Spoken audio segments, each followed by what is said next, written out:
사랑하는 성도 여러분, 오늘은 기도의 사람 한나의 이야기입니다. 많이 아시겠지만 이 이후에 이 사무엘상을 지은 사무엘이라는 사람이 중심적으로 나오게 되는 가장 중요한 사건이 오늘 이야기부터 시작됩니다. 오늘 우리는 기도의 사람 한나의 삶을 통해 우리의 인생에 막힌 담을 허물고 하나님의 그 응답을 끌어올 수 있는 기도의 원리를 한 번 더 돌아보기 바랍니다. 우리가 세상을 살아가다 보면 참으로 이해하기 힘든 고난이 우리 곁에 찾아올 때가 많습니다. 그럴 때 보면 꼭 옆에 보면 그렇죠. 누구는 참 평탄하게 잘 간다는데, 누구는 어려움 없이 잘 되고 있다는데, 왜 내 삶만 이렇게 돌밭길 같고 가시길 같고 왜 이렇게 힘든지, 남들은 어떻게 보면 쉽게 일이 해결되는 것 같은데 내 삶은 그렇게 쉽게 되는 축복은 아무리 봐도 없는 것처럼 느껴질 때가 있습니다. 오늘 본문에 등장하는 한나의 삶이 바로 그랬습니다. 남편 엘가나로부터 지극히 사랑받는 여인이었습니다. 그런데 그 사랑만으로는 도저히 채울 수 없는 그 마음에 빈 구멍이 있습니다. 그녀에게는 바로 자녀가 없습니다. 고대 이스라엘 사회에서 자녀, 특히 아들이 없다는 것은 개인적인 슬픔을 넘어서 하나님이 주신 축복에서 제외된 불쌍한 사람이라는 의미를 갖곤 합니다. 그래서 여인에게 이 아들이 없음, 자녀가 없음이란 말은 그 여인으로서의 존재 가치가 송두리째 필요 없다는 말과 동일해집니다. 지금 이 자리에 앉아 계신 여러분은 어떻겠습니까? 만약에 한나가 겪었던 것처럼 태의 문이 닫혀 있다면요. 그렇게 막막한 삶을 지금 살고 계시다면 여러분들은 어떻게 기도하시겠습니까? 여러분의 인생에도 한나가 겪었던 그런 막막함 가운데 기도할 수 있는 우리 모두가 되길 바랍니다. 열심히 기도해서 응답받고 싶은데 기도하면 할수록 사실 앞이 보이지 않습니다. 주변의 시선은 차갑기만 한 그런 오늘 날씨와 같은 그렇게 춥고 추운 그 마음 한가운데서 한나는 무릎 꿇고 기도하고 있습니다. 그리고 그녀의 눈물이 이스라엘 역사를 바꾸는 사무엘이라는 정말 놀라운 아들을 낳게 되는 기적으로 변했습니다. 오늘 이 밤 우리 모두가 이 영적으로 막혀있는 그 문을 열고 영혼의 갈증이 해결되는 기도가 응답받는 우리 모두가 되시기 바랍니다. 우리가 먼저 한나의 상황을 한 번 더 돌아봤으면 좋겠습니다. 한나는 고통 가운데 아이가 없다는 그 사실 하나만으로도 참 힘듭니다. 그런데 오늘 본문 보면 이렇게 써 있습니다. 엘가나가 매년 예배드리러 왔답니다. 그리고 와서 어떻게 하냐면 자녀들의 수만큼 예배드렸다고 합니다. 이걸 보면은 참 좋은 말 같습니다. 그런데 한나 입장에서 보면 어떨까요? 사실 오늘 성경에서 분인나가 자식을 가지고 있으므로 한나를 매우 괴롭혔다라고 읽을 수 있습니다. 그리고 이 단어는 히브리어로 라함이라고 하는데 천둥이 치다, 심하게 흔들린다라는 뜻이 있습니다. 그러니까 한나가 지금 이렇게 한 번씩 예배드리러 올 때마다 그녀의 마음은 매일같이 천둥과 번개가 치면서 그녀의 자존심이 한없이 떨어질 수밖에 없는 상황이 된다는 겁니다. 왜냐하면 남편이 자녀들을 보고 기뻐하고 있거든요. 우리 삶에도 이런 분인나 같은 사람들이 있을 수 있습니다. 내가 가장 약한 부분을 어떻게 그렇게 정확하게 잘 알고 찔러대는 사람이 있는지, 마치 저 사람 보면은 꼭 사단이 쓰는 것 같아 할 만큼 내 마음을 힘들게 할 때도 있습니다. 그리고 그런 힘듦이 결국 나를 점점 더 불행하고 힘들고 어렵게 하는 그런 상황들로 몰아가곤 합니다. 그래서 우리 삶에서 이런 인생의 분인나 같은 사람들이 있을 때 우리는 어떻게 해야 될까요? 한나가 매년 여호와의 집에 올라갈 때 분인나의 공격을 받고 가족들이 기뻐하고 외식하며 즐거워하는 그 시간에 한나는 조롱이 되고 힘든 그 상황 가운데서 그 마음을 붙잡고 주님 앞에 나옵니다. 그런데 오늘 본문 바로 앞에 있는 5절 6절에서는 우리에게 더 충격적인 사실을 알려줍니다. 5절 6절 보면은 다들 성경 짚으신 분들은 보시면 알겠습니다. 뭐라고 써있냐 이렇게 써있습니다. 그러나 여호와께서 그에게 임신하지 못하게 하시니 라고 쓰여 있습니다. 이 말을 우리가 조금 더 쉽게 하는 말일 것입니다. 하나님이 한나를 사랑하시는데 그의 태를 닫으신 분이 하나님이시다는 겁니다. 하나님이 사랑하신다면서 왜 이렇게 고통스럽게 한나를 두셨을까요? 그렇게 고통스러운데 옆에서 분인나는 승승장구를 하고 있는데 한나는 눈물 흘릴 수밖에 없습니다. 하나님이 허락하지 않으셨거든요. 여러분, 하나님이 한나의 문을 닫으신 가장 큰 이유는 그녀를 버렸기 때문이 아니라는 것을 우리는 알 수 있습니다. 하지만 그 지나는 중간에 한나에게 그 말이 들릴까요? 그렇기 때문에 한나는 더욱더 하나님 앞에 기도하게 됩니다. 만약에 한나가 이런 어려움 없이 평범하게 아이를 낳았다면 그녀는 그저 한 가정의 평범한 어머니로 살아갔을 것입니다. 그런데 이런 고난의 풀무지 같은 이런 거친 상황에서도 이 한겨울같이 춥고 메말라가는 그런 강팍한 상황 가운데서도 한나는 더 기도하였더니 그 영적으로 메말라 있던 어두웠던 이스라엘의 가장 중요한 지도자 중 하나인 사무엘을 낳을 수 있는 기도의 어머니가 되었습니다. 하나님은 이런 큰 기적을 담기 위해 한 나라라는 그릇을 먼저 잘 준비시켰다는 겁니다. 한나가 괜히 기도한 것이 아니라 하나님이 한나를 통해서 사무엘을 준비시켰다라는 것이 바로 1장의 가장 큰 의미라는 겁니다. 너무 힘들어하는 한나에게 남편인 엘가나는 말합니다. 내가 10 아들보다 낫지 않느냐라고 말합니다. 아내로서 남편의 말이 참 위로가 됩니다. 하지만 이 위로가 해결책이 되지 못하는 것은 인간의 사랑은 고맙지만 지금 한나가 겪고 있는 가장 큰 결핍인 자녀에 대한 부분을 이 말로는 해결할 수가 없습니다. 그래서 한나는 그 사람에게 호소하고 사람에게 위로받기를 멈추고 거절하고 찾는 겁니다. 하나님 앞에 나와 기도해야겠다. 그래서 한나는 한 번 더 하나님 앞에 나와서 기도합니다. 사실 우리에게 고난이 다가올 때 우리는 그 고난에 힘겨워할 때가 많습니다. 하지만 이 고난 가운데 하나님께만 집중하라는 그 마음의 소리를 듣고 하나님께 내 마음과 생각을 집중할 때에 결국 하나님은 그 음성 가운데, 그 마음 가운데, 그 기도 가운데 응답하신다는 겁니다. 사실 한나의 마음이 얼마나 어려운지는 오늘 본문 10절에 보면 쓰여 있습니다. 한나가 마음이 괴로워서 여호와께 기도하고 통곡하며 라고 말합니다. 그때 우리는 이 한나의 마음 가운데 첫 번째 배워야 될 기도의 비밀이 있습니다. 바로 정직한 간절함입니다. 한나가 지금 매우 아름다운 미사옥구로 하나님 앞에 기도하지 않습니다. 형식적이며 종교적인 언어로 가득 찬 기도로 하나님 앞에 나오지 않았습니다. 그녀는 자신의 비참함과 억울함, 찢어지는 마음을 숨기지 않고 하나님 앞에 그대로 드러냈습니다. 나중에 한나는 엘리 제사장에게 자신이 어떻게 기도하는지 이렇게 설명합니다. 나는 마음이 슬픈 여자라. 여호와 앞에 내 심정을 통한 것뿐이오니, 심정을 통하다라는 표현이 히브리어로 샤파크인데 이는 그릇에 담긴 물이 하나도 없게 된다라는 뜻입니다. 우리가 다 아는 것처럼 물컵에 물을 뒤집으면 쏟아집니다. 여기서 심정을 통하다라고 써있는 단어는 어떤 말이냐면 내 마음의 어려움이, 힘듦이 물을 쏟듯이 하나님 앞에 모든 것을 토해냈다는 겁니다. 우리가 기도할 때 우리는 어느 순간부터 내 마음의 간절함을 말하지 않습니다. 어느 순간 내 위치와 자리 때문에 기도할 때에 체면을 차립니다. 이러곤 하죠. 하나님, 저는 다 이해합니다. 하나님 뜻대로 하옵소서. 내가 마치 예수님이 된 것처럼 어느 순간 그런 기도들로 내 기도들이 채워가곤 합니다.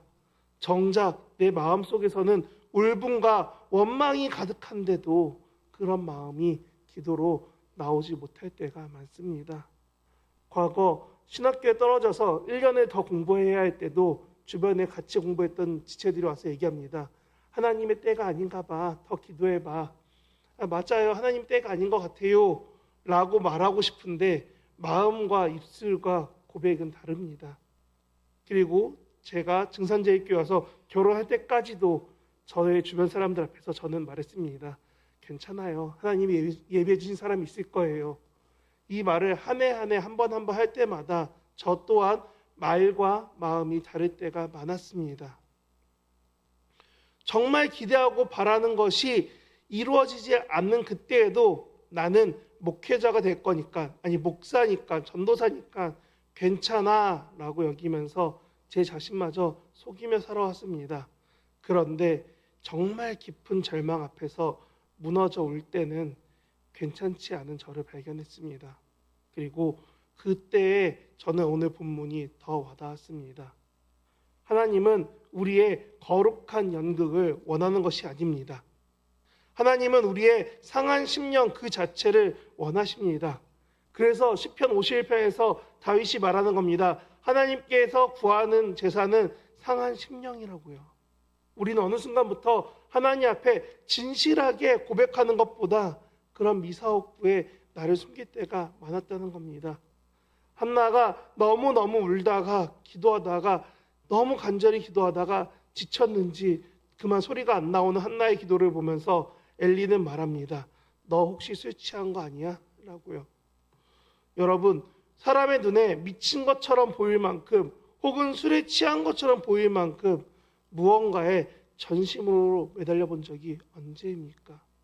그렇게 기도했던 때가 지금 내 삶에서 얼마나 멀어져 있는 추억처럼 기억처럼 남아있진 않냐는 겁니다. 내 삶의 문제를 가지고 하나님과 1대1로 대면하면서 목숨을 건 씨름을 했던 야곱과 같은 내 삶은 언제인지 잊어버렸다는 겁니다. 그러니까 우리는 기도를 더 길고 화려하고 어려운 말들로 채워가려고 합니다. 기도의 응답은 우리의 유창한 언어에 달려있지 않습니다. 우리의 절박함에 달려있습니다. 그래서 이렇게 기도하기 바랍니다. 주님, 이번이 마지막입니다. 주님이 손대지 않으면 저는 죽습니다. 이런 정직한 비명이 하나님의 그 마음 앞에서 울려지는 진실한 기도가 된다는 겁니다. 오늘 이 밤 여러분의 마음속에 꾹꾹 눌러놓았던, 담아두었던 그 모든 아픔을 방금 말했던 히브리어 단어처럼 쏟아내십시오. 하나님 앞에 다 쏟아내고 기도할 때에 하나님이 여러분의 눈물을 보시며 하나님의 마음을 움직이실 가장 좋은 기도가 될 것임을 믿습니다. 두 번째로 한나의 기도에는 영적인 굳건함이 있었습니다.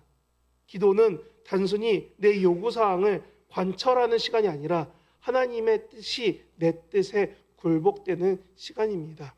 11절을 보십시오. 이렇게 써 있습니다. 만일 아들을 주시면 내가 그를 하나님께 드리겠나이다. 우리는 이 본문을 보면서 생각합니다. 하나님 앞에 좋은 걸 드리면 하나님이 나에게 좋은 걸 주시겠지라고요. 내가 하나님을 위해 열심히 잘한다고 결론 지으면 하나님이 그 뜻을 이루어 주시겠지요 라고 생각합니다. 꼭 아이를 얻기 위한 조건부 거래처럼 보일 수 있습니다. 하지만 깊이 묵상해 보면 이것 또한 놀라운 주권의 포기입니다. 지금 한나가 제일 원하는 것은 아들입니다. 그 곁에 있어줄 자녀입니다. 그런데 한나가 어떻게 하고 있나요? 그 아들을 하나님께 드리겠습니다라는 겁니다. 내가 제일 바라던 기도조차도 하나님 뜻을 위해 내가 하나님께 드리오니 하나님 그것을 받아주시옵소서. 나의 결핍을 채우는 것이 아니라 하나님의 영광을 드러내기 위해 이 자녀를 사용하여 주십시오라고 자기의 주권을 포기했을 때에 결국 한나는 자식이 없는 서러움이 아니라 하나님이 이끌어 가시는 그 기도를 보게 된다는 겁니다. 지금 한나는 자기가 어떤 기도를 하는지 알게 된다는 겁니다. 내가 편해지는 내 자녀를 위한 것이 아니라 하나님의 살아계심이 나타내기 위한 기도. 그러니까 내가 어떻게 기도해야 될지 하나님 뜻을 구하기 위해서 내 뜻을 내려놓는 것이 어떤지 더 알게 되고 더 기도하는 것이 기도의 자리라는 겁니다. 우리가 기도의 자리에 나와서 나의 기도만 열심히 한다면 한나의 오늘 서원과 같은 기도는 할 수가 없습니다. 하나님 이렇게 해주십시오가 아니라 하나님 이렇게 해주시면 내가 기쁘겠나이다. 하나님 이 기도를 들어주시면 내가 즐겁겠나이다. 내 뜻을 이루겠나이다. 하나님의 이름으로 내가 좋길 원합니다. 라는 기도만 우리가 열심히 하고 있습니다. 하지만 기도가 깊어져서 결국 하나님 앞에 나온다면 우리는 그런 제자리 걸음 같은 내 상황만 바라보는 기도를 하지 않게 됩니다. 그래서 한나는 버티고 기도를 하는 겁니다. 그 당시에 대제사장인 엘리가 와서 말할 때에도 흔들리지 않고 기도합니다. 빌립보서 4장 6절 7절 말씀 보면은 이렇게 쓰여 있습니다. 한번 자막 보여주세요. 아무것도 염려하지 말고 다만 모든 일에 기도와 간구로 너희 구할 것을 감사함으로 하나님께 아뢰라. 그리하면 모든 지각에 뛰어난 하나님의 평강이 그리스도 예수 안에서 너희의 마음과 생각을 지키시리라. 네. 결국 우리가 하나님의 평강 때문에 우리의 마음과 생각을 지켜줘서 환경이 우리를 지배하는 것이 아니라 기도로 무장된 우리의 마음이 환경을 압도하게 되는 것. 우리의 기도가 나의 소원 성취를 넘어서 하나님의 뜻이 이루어지는 반석 위에서 기도하는 그런 기도로 우리가 기도할 수 있는 모두가 되게 주의 이름으로 축복합니다. 마지막으로 세 번째로 한나의 기도에는 확신이라는 열매가 맺었습니다. 아까 읽었던 빌립보서도 이렇게 말합니다. 감사함으로 하나님께 아뢰면 내가 기도하고 있는데 감사할 게 뭐가 있을까요? 근데 그 근거가 오늘 본문에 있다는 겁니다. 바울이 봤던 것처럼 하나님께서 행하실 것을 믿고 기대할 수 있느냐, 확신할 수 있느냐, 의심하지 않을 수 있느냐라는 것입니다. 오늘 본문 이후에 18절에 보면은 엘리가 말합니다. 평안히 가라. 하나님이 내 기도를 듣기를 원하노라. 이 말이 정말 엘리가 축복하면서 했을 말일까요?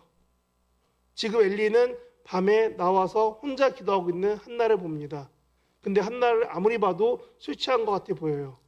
물어봤는데 자기는 술 취하지 않았다고 말해요. 그럼 우리들 다들 생각합니다. 아, 이 사람이 조금 피곤하거나 힘들거나 취했나 보다 하고 보내려고 하지 그 사람 말을 정중히 들어줄 때는 많지 않습니다. 지금 엘리도 어쩌면 그와 같은 마음일 겁니다. 너 여기서 기도 적당히 하고 빨리 들어가 하니까 말합니다. 평안히 가라. 하나님이 너 기도 들어줄 거야. 어쩌면 엘리의 말은 인사치레처럼 혹은 관용어고처럼 편하게 한 말입니다. 하지만 기도하고 있던 한나는 그 말을 꽉 붙였습니다. 그랬더니 그 이후에 한나가 어떻게 반응합니까? 가서 먹고 얼굴에 다시 근심의 빛이 없었더라라고 말합니다. 여기서 한나의 행동이 바로 확신이라는 겁니다. 그것이 빌립보서에 말하는 감사함으로 하나님께 아뢰는 것입니다. 성도 여러분, 이 구절에서 정말 놀라운 것은 한나의 상황이 바뀌지 않았다는 겁니다. 아직 한나는 임신하지도 않았고 남편을 만나지도 않았습니다. 그저 지금 기도하고 돌아왔을 뿐입니다. 분인나가 죽거나 사라진 것도 아니고 옆에는 분인나의 자녀들이 있고 아직까지도 환경은 그대로입니다. 그런데 한나가 하나님이 행하실 것을 믿고 기다렸더니 그의 얼굴에서 근심의 빛이 사라지고 하나님이 기도를 들어주실 거라는 확신으로 가득 차게 되었다는 겁니다. 우리는 응답을 받아야 하지만 확신할 수 있다고 믿습니다. 하지만 히브리서 11장 1절에서 말하는 것처럼 믿음은 바라는 것들의 실상이요 보이지 않는 것들의 증거다 하는 말처럼 우리는 믿을 수 있어야 된다는 겁니다. 한나가 얼굴에 수색을 지우고 음식을 먹기 시작했다는 것은 그녀가 환경의 지배를 받지 않는 인생에서 믿음의 지배로 받는 인생으로 바뀌었다는 겁니다. 다시 말씀드리면 한나는 지금 세상이 말하는 그 환경에서 믿음 하나 가지고 붙잡고 돌아왔더니 그의 삶 가운데 기도를 들어주시는 하나님을 만나게 되었다는 겁니다. 하나님이 내 눈물을 보셨다. 내 간구를 들으셨다. 내게 일하실 것이다.